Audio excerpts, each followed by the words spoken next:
Hey, my name is Anton Weisbord. I'm CEO and co-founder of Detrix AI, and I'll answer a couple of questions. And first of them is what inspired us to create AI Analyst. Basically, we're working in the space of democratizing insights,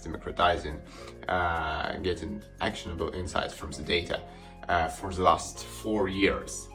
And previously, we created a platform for analysts, kind of efficiency tools that can do the work of data scientists without data engineering or without too much coding. We understood that we can bring this value not only for analysts but actually for business teams, for finance teams, sales leaders and so on, who now have the really convenient interface to ask their questions. And we're trying to give them the insights, gives the answers on their ad hoc queries, gives them charts, and this is kind of the immediate insights they're asking for about their work, performance of their teams, and so on.